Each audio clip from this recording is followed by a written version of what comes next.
Na semana passada, várias notícias muito estranhas vieram à tona. E é sobre elas que nós vamos falar hoje.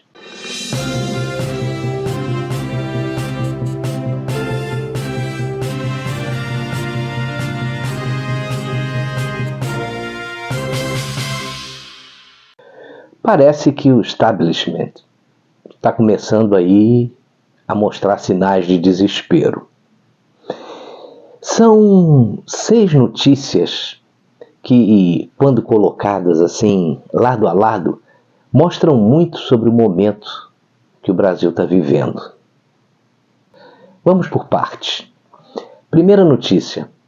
Após derrotas na CPMI, Lula chama Mota no Alvorada e Gleisi reúne líderes.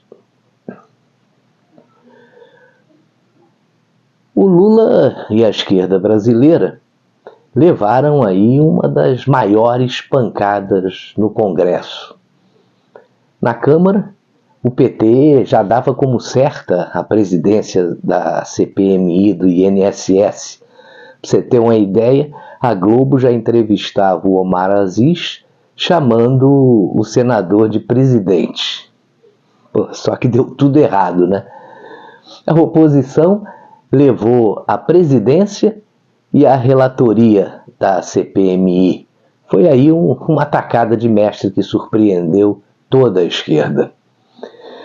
Logo depois da derrota, Lula chamou Hugo Mota para dar explicações. Ele foi, né? Sem muito o que falar. Não emplacou o seu candidato a relator e nem o Alcolumbre, o seu candidato a presidente. E depois, no Senado, teve mais um revés aí. A CCJ aprovou o voto impresso auditável. Claro que ainda há etapas, mas ficou claro. Lula, os partidos de esquerda, Mota e Alcolumbre perderam juntos.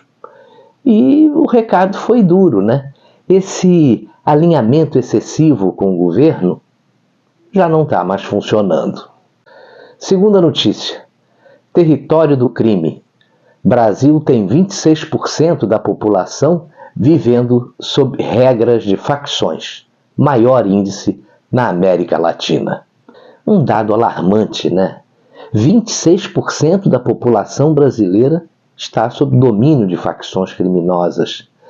E, como diz a manchete, é o maior índice da América Latina. E a pergunta é, por que o Lula se recusa a reconhecer essas facções como organizações terroristas? Enquanto isso, né, o seu aliado Maduro, apontado pelos Estados Unidos como chefe de cartel de drogas e com pedido de prisão internacional, se esconde aí em um bunker. A Venezuela está cercada por tropas americanas. Agora olhe curioso, né? Veja só, até semana passada o Maduro falava em acabar com os Estados Unidos. Agora, quando viu os navios, submarinos e aviões americanos sobrevoando aí o espaço aéreo da Venezuela, ele pede paz. Terceira notícia. PF não viu indícios de crime ao apurar 30 milhões e meio de Bolsonaro.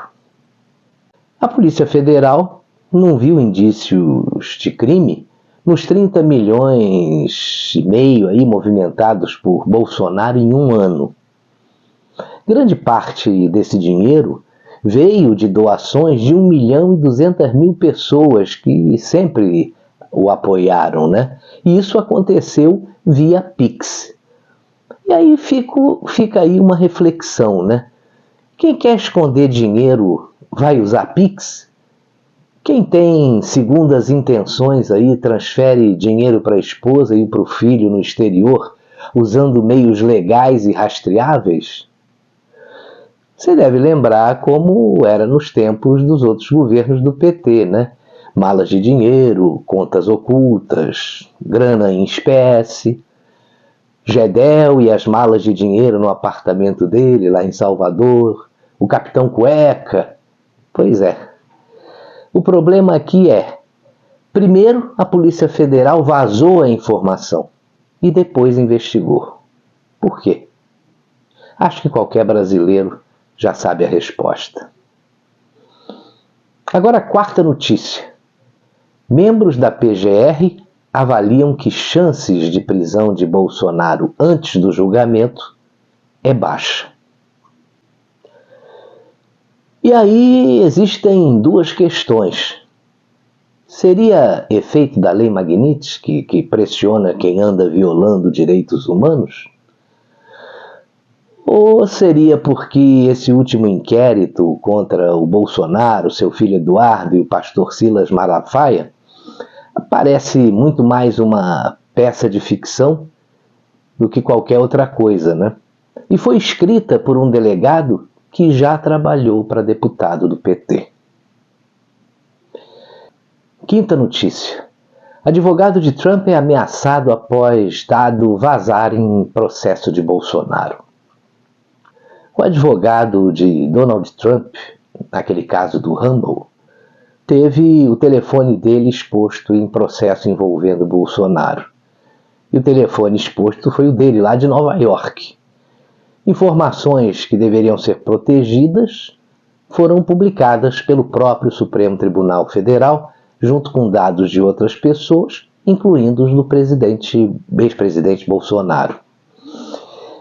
Vale lembrar, né, que esse mesmo advogado, o nome dele é Martim De Luca, ele processou Alexandre de Moraes lá nos Estados Unidos por censura e violação de tratados internacionais. Agora a Polícia Federal acusa o advogado de amplificar ataques ao STF. Coincidência ou uma ação premeditada e coordenada? Bem no estilo do julgamento relâmpago de 8 de janeiro. Sexta notícia. Polícia Federal investigou Mendonça, diz advogado de Felipe Martins. Segundo o advogado de Felipe Martins, a Polícia Federal investigou até o ministro André Mendonça. E isso aí foi citado no relatório que indiciou o ex-presidente Jair Bolsonaro. Mas fica aqui uma dúvida, né? A PF agiu sozinha ou a mando de alguém? Independente de quem agiu, isso precisa ser apurado, né? E o mandante revelado. Mas qual é o fio condutor que une essas 6 notícias? Vamos lá. Concentração e abuso de poder. O STF abre inquéritos de ofício atropelando aí o Ministério Público. Tem a questão do alinhamento político institucional.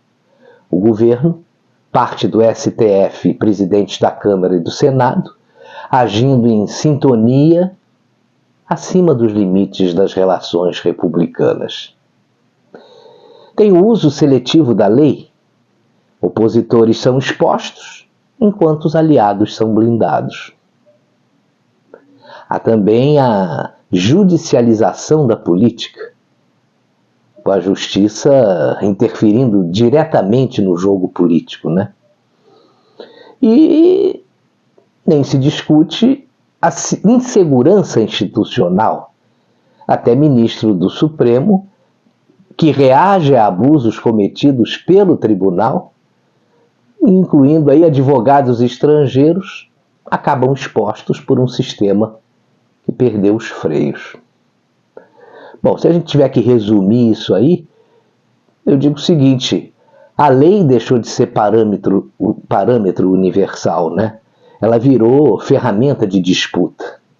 E isso mina a democracia, abre espaço para autoritarismos que hoje, nem tão disfarçados assim, já estão escancarados.